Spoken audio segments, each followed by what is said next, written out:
San Diego Chief Petty Officer Pride Day is a huge opportunity for the new chief selects to see how the fraternity and sorority comes together and celebrates their achievement and their success. Pride Day just makes it even bigger and just shows what Chiefs can do when we're working together and we kind of come together as a group and network. It's really an amazing day. It fills you up with a lot of pride, a lot of Navy pride, a lot of Chiefs pride.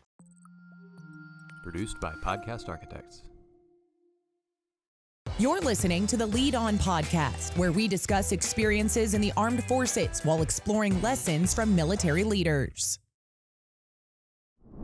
Hey, good afternoon, everyone. I'm David Deary with the Enlisted Leadership Foundation, and this is a special edition of the Lead On podcast, Lessons with Military Leaders. And I'm here with three military leaders here. Diane Mcqueen Gipson, she's one of the OGs of the Enlisted Leadership Foundation, one of the original board members. And Evan Kowalczyk, did I say that correctly, Evan? Kowalczyk, yeah, close enough. My apologies. So Evan Kowalczyk, Navy Senior Chief, stationed over in Guam right now. And then Randy Griffith, another Navy Senior Chief, stationed over in San Diego.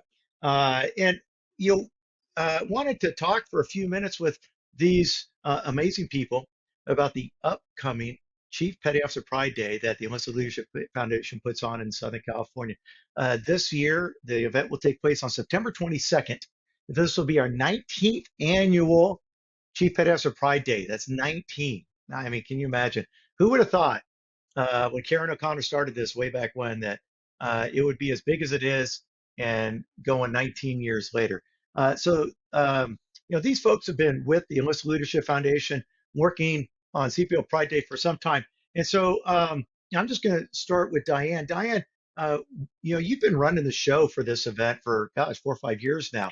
So having other things with an ELF that you can help with, why is it that you like to stay with Chief Petty Officer Pride Day? Oh gosh. I think the feedback that I get, there's just such a large crowd. There's just so much happiness. There's so much energy there. We just have such a great time. It's like I said, the feedback, just continuous feedback the day of and after the event itself is really amazing. And you just see so many people put so much effort into it to make it such a great day to share with everyone. So I really enjoy working with so many different people. I meet so many good-hearted, hardworking, loyal people of all ranks, civilian and military. It's truly a really fun event for me. Yeah. So Evan, you ran the show, didn't you? As one of our volunteers. You know what? Why? Did you ask to run it? Did Diane like, hey, you? And why would you? What's so good about Pride Day that you wanted to be that involved behind the scenes? So, I mean, the season in general is pretty large, obviously, in comparison to what we got going on a day-to-day basis. And then to see the Pride Day and how that plays into it, the Pride Day just makes it even bigger and just shows how many Chiefs, what Chiefs can do when we're working together and we kind of come together as a group and network. And that was the biggest reason why I kind of wanted to get involved. Randy helped me out and kind of got my foot in the door a few years back, and then just kind of built from there. And just every year I wanted to be a part of it because just to see the how everything will evolve and everything comes together and everybody talking and discussing and meeting new people and giving guidance. It seems like a no-brainer to kind of get involved and want to be a part of. And Randy, you're a staple here in Southern California when it comes to volunteerism and what you do and your involvement with the Enlisted Leadership Foundation, San Diego Fleet Week, your kids' schools, and everything. You're definitely in it. When we talk about in the Chiefs Mess, putting others first, you live that every day. And CPO Pride Day, we like to think on ELF. It's celebrating being a Chief Petty Officer, but this event really is for the chief selectees. It's one thing to teach to kind of share during initiation the power of the mess and the camaraderie or the brother and sisterhood, the fraternity that we are, and sorority. But you, I mean, and now you're a command senior chief, so you're all about advocating. So with all that you can attend and participate in, the way your time is stretched so thin, why is it that you stay involved with this event? So, David, that's an excellent question. For me, you know, San Diego Chief Petty Officer Pride Day is a huge, huge opportunity for the new chief selects to see how the fraternity and sorority comes together and celebrates their achievement and their success. This is a time for us to give and show the selectees what it's like to be a chief petty officer and the networking that we have out there. So, being involved in it, showing them what we're all about, and helping them pave the way forward for those of us that will soon retire. So, to help establish that growth and that network at an early stage. And Randy, before the pandemic, or I guess to any of you, how big was this event? Do you remember? We had 3,300 people. Yeah, what, like over 3,000. And so, there's been some, so over the years, as the event has continued to grow, it's not free. We do our best to keep the costs as low as we can for the participants, but even that's challenging. And now after the pandemic, the cost of goods and services have increased. So to offset those costs, we've had to find a new location, which gave us a lot more real estate, which enables us to bring in a lot of sponsors, whether that's a corporate organization, a defense contract industry, or real estate or financial institution, as well as some veteran-owned businesses, higher educations, universities, nonprofit organizations, but some of our biggest people, and I just use the word sponsorship because in the civilian world, and we are a civilian business, a nonprofit business, a pass-through nonprofit, incidentally. Nonprofit doesn't mean no profit. Nonprofit just means that we need to make money to give back. And one of the ways that myself and Diane and the other 6 on our board of directors is we do not receive any compensation for the volunteer time that we do. So every penny that comes in goes straight back to the foundation. So one of our largest groups of sponsors is the Chiefs Mess in the CPO Association. So, Evan, why would or what would you say, or would you encourage a CPO mess? And why would a CPO mess want to come and pay $300 for a booth during CPO Pride Day? Now, $300, incidentally, is 75% off of the average rate. So to a company, it's $1,200, but we discount it 75% to the Chiefs mess. The biggest part is obviously what they're trying to do for the remainder of the season or the remainder of the year for themselves is trying to set themselves up financially.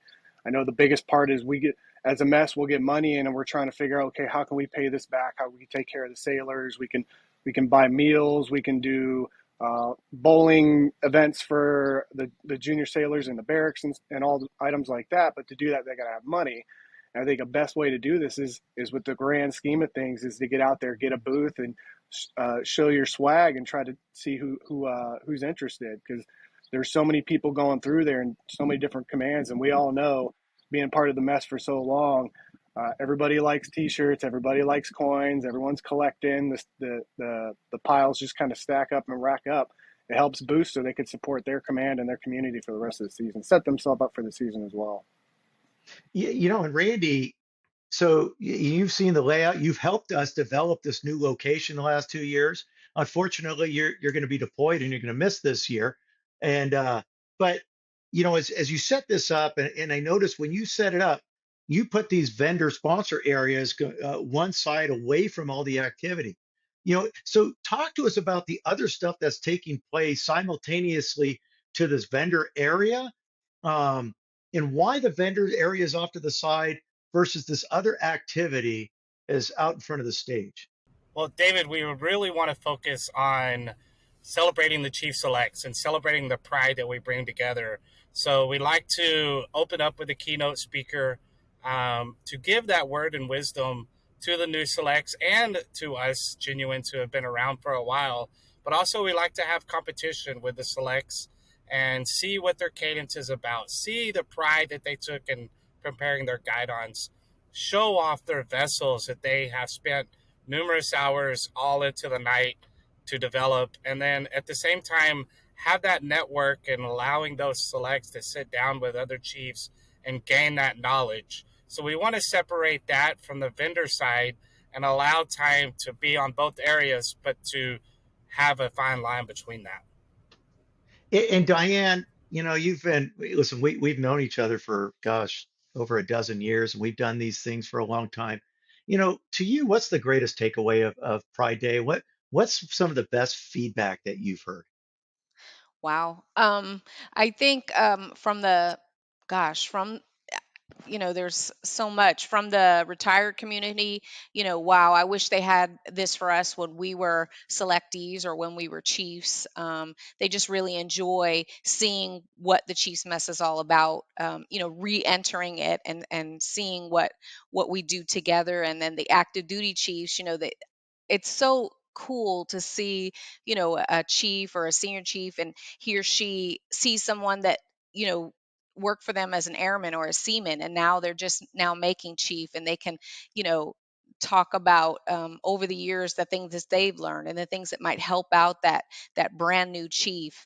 And then I get the same feedback from the chief selectees. They talk about, I just saw someone I was stationed with, you know 15 years ago, and they're, often the leadership that comes to speak. Last year we had the admiral come and speak, and she gave, she's a big fan of the chief's mess, and they really enjoyed the good things she had to say about the chief's mess, and how loyal she was, and how she trusted the chief's mess. So they appreciated the guest speaker and her words of wisdom.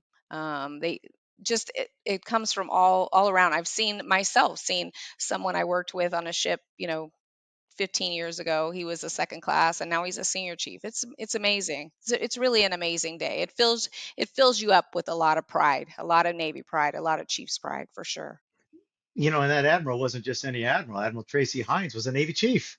Yes. And after she got chief, she got commissioned, and now she's a flag officer.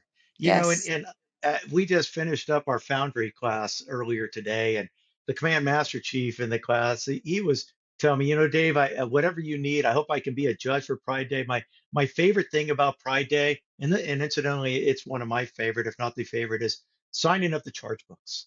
And yeah, there's a lot of charge book signing during the event, but at about 3 p.m., about 1500, when we're all done, it's still there. Start signing. It just I would tell when I was a command master chief, I would tell my selectees, I don't care if you finish all the other assignments that we give you during the season. The thing you really need to focus on is as many signatures of chiefs in your charge book, because it's like wedding photos. That's the one thing you're going to have when it's all said and done. Well, guys, we're about out of time. Listen, I really appreciate what you guys have done over the years, what you continue to do on behalf of those in uniform, and with CPO Pride Day and the Enlisted Leadership Foundation. Um, we're trying to reach our pre-pandemic numbers. So when we came back 2 years ago, we hit 2,000. That was our goal. We hit 2,000 last year. Our goal was 2,500. This year, our goal is 2,800. We'd like to go more, but if we have to pre-purchase all of these coins and T-shirts, and if we pre-purchase too many, well, we still got to pay for them, and we don't want to have stuff left over. So I say that to say, if you're on your fence on whether you want to attend or not, this happens every year, folks. Really, when these things go on sale in mid-July, don't wait till the week beforehand of September and try to, because they may be sold out. There's a finite number, and there's a finite number of sizes. So if you wear an extra large and all I got left are smalls, I'm just saying. So don't hesitate, don't delay. And same with your chief selectees, because there's a finite number of shirts that are set aside for the chief selectees, which, okay, almost done. Real quick, Diane, what are we doing different this year when it comes to T-shirts? I know it's written on the website and on the receipts, but let's talk about it real quick right now in 60 seconds. Let's talk about it. That's excellent. So this year, typically every year we have the yellow T-shirts for the selectees. This year we're going to go all coyote brown T-shirts, and then what we want so everybody coming, whether you're selectee or you're a chief or you're a retired person, you come and the chiefs and the retired people will wear the coyote brown, and then the selectees, what we'd like you to do is wear your own command mess yellow t-shirt, select a yellow t-shirt to the event. I'm going to also give you a wristband that says CPO Pride Day for 2023. So we will identify the chief selectees by that special colored wristband. Okay, great. So appreciate that. And Evan, Randy, any final words of encouragement that you want to share? I would just say for those messes and anybody else that would like to get involved, like you already said, if you're hesitating and you're curious, you're not really sure if you want to go, just pull the trigger. You're not going to regret it. Everybody says the same thing every year. At the end of the day, it's a great event. It's a great opportunity. You don't want to miss out. Randy? For me, again, an amazing opportunity to reach out, especially to the sponsors, to the vendors, and to the chiefs as a whole. So don't hesitate to be a part of this amazing day. And and I'll echo those remarks, and I'll speak specifically as a kind of a marketing arm of the enlisted leadership. Well, just to those individuals that are looking to sponsor, we're looking at close to 3,000 people. And if you go look at the video that was created, 101, no, it's a minute and 1 second long, or 61 seconds, and there's aerial footage of last year. So I understand that sometimes we could say, oh, 3,000 people that are going to be there, and 1,000 show up. I don't think that's going to be the case. So all this information can be found on the Enlisted Leadership Foundation's webpage, which is simply enlistedleadershipfoundation.org. It's going to be down below, and just go to CPO Pride Day. And guys and gals, thank you all for your service. Thank you all for your volunteerism. Thank you for joining me today. This has been a special edition of Lead On, Lessons from Military Leaders. Until next time, I'm David Deary. Lead on.